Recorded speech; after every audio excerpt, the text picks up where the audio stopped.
Ibibhlungu bethunani nansi i-episode kaThando Nesithembu season 9 episode 17 i-therapy session kaMakhumalo Mseleku kunye noSisi Nonto.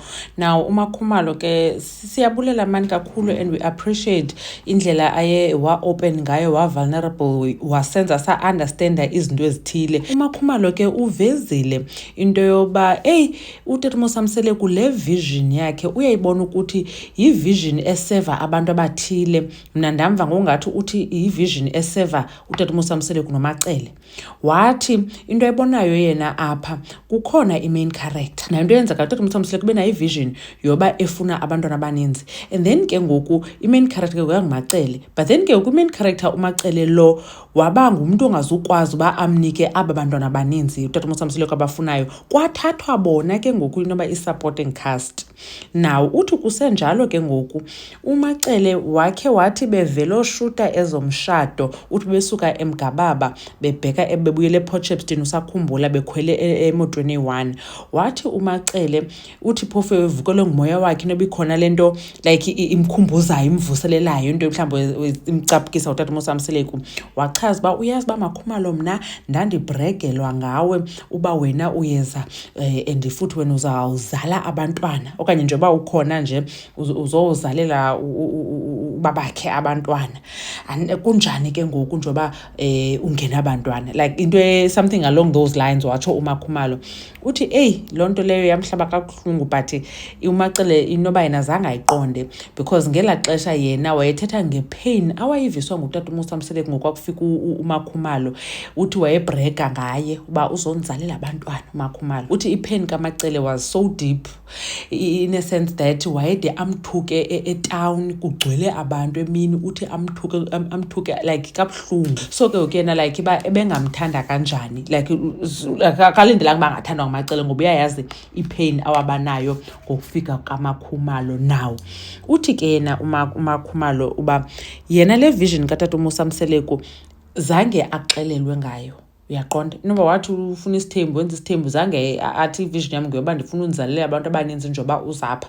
Inkosikazi wami akakwazi uthetha ungathi zange ibekho ngolo hlobo kuye, and then ke and ke njengoba ephe emtshatweni wakhe uthi not nakanye wakhe waziva less of a woman ngenxa yobengena abantwana until abone abantu indlela abathetha kakubi ngaye on the show, and then nento like kanti abazicinga ngaye waqomba makakhe abuyise isandla because akhonto ibhlungu njengoba usebenze kabuhlungu igazi nombilo lakho uvuka kusasa kuthi xa kuphela inyanga funeka uxhase abantu abathetha kakubi ngawo. So uthi into yonakele nothi kuvele lento le vision ngoske athi yena uzayirhoxisa ke ngoku isupport ebantwini. Uthi wathi ke ngoku uThando Mseleku kwangona ethethayo lento yoba like uyafela ukwenza yona nto wayizele apha.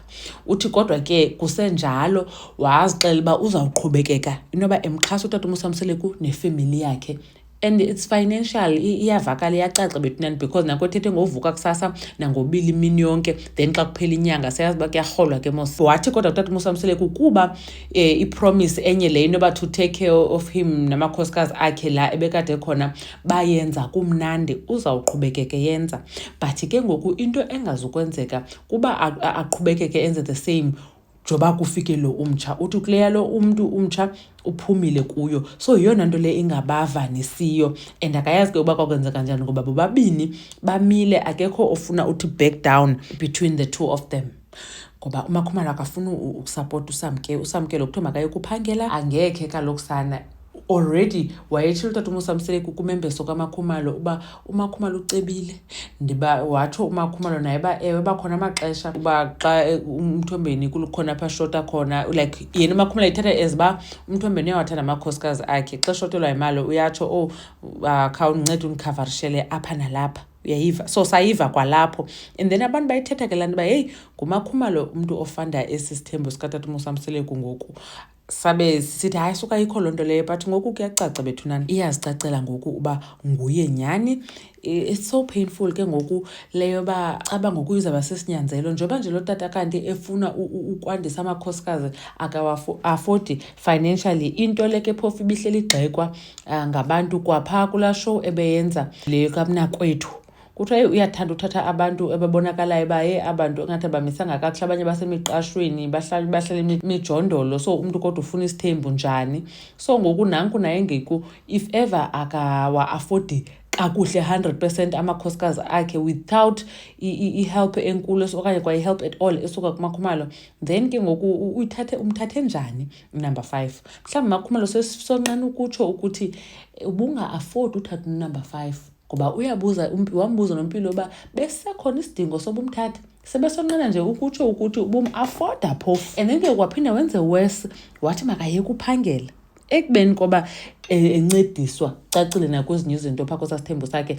Now I think ngokuba khona abantu bethanda ukuthi ezazindlu zazintsha zamakhosikazi nazo uMakhumalo ufandile ndaqomba hayi man hayi andiqondi there's no such, but ngoku ndinayo indawo ekholelwayo xa ndiseva uMakhumalo into ayithethayo yoba kuba ke izigqibo zoba uzamsapota ngohlobo emsapota ngalo before kwenzeka yonke le nto uzawuqhubekeka ngoba kwakumnandi ngoko esenze ezo nto zozithembiso.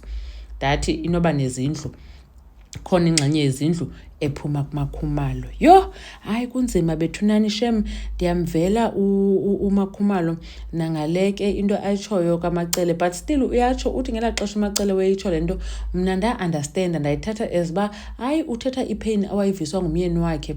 And ke ngoku inoba nangoku abantwana bengenzeki ikhona into evuyayo because kaloku wevisa ubuhlungu ngale nto. So inoba yathi awungenzeki wevuya, not that mhlambi ke uvuya kuba efuna uMakhumalo eva kabuhlungu but kuba kukho lo myeni lo wayebhreka, which is more or less the same thing eyayithethwa nguMakhumalo. uMakhumalo makaqaphele uba nakuye kusamke uMakhumalo ewachaza uba umthombeni bebhizi ehamba eqhayisa ubumithisile ingane encinci ntontontoni.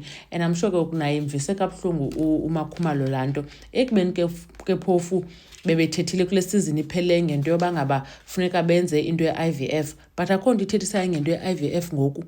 Kungekho nto ithethisayo njengento ye-IVF, ixesha liyahamba and then ibetha uMakhumalo because unabo abantwana utata uMosamseleku usaqhubekeka wenza abantwana. And ke ngoku I think ngenye yezinto anombambana ngazo athi andizoyenza i-IVF until mhlambi usapote noSamkeli. uMakhumalo uyabafuna abantwana naye uzawuthini? Yho hayi sana, ngoba kaloku akazuthe ngunkosikazi womntu ahambe ayofuna i-sperm donor amithele omnye umntu. Anisho guys banicinga ntoni ngayo yonke le nto, but yeyi ibuhlungu i-situation uMakhumalo akuyo. Ndiyamvela unga-successful yonke into ihamba kakuhle ebomini bakho, but then ke ngoku izistress ezingaka ngoba soze kube mandi kaloku nemali oyisebenzela nzima iye ebantwini obonayo kuthethwa kakubi uviswa kabuhlungu nakwii-diary sessions. Uya-understand? Andithi ke mabampraise ngenxa yoba ebondla, but ke kaloku ufana uba bangakhumbuli kuthiwa don't bite the hand that feeds you. Anyways, uMamgobhozi andibona kwividiyo elandelayo. Bye.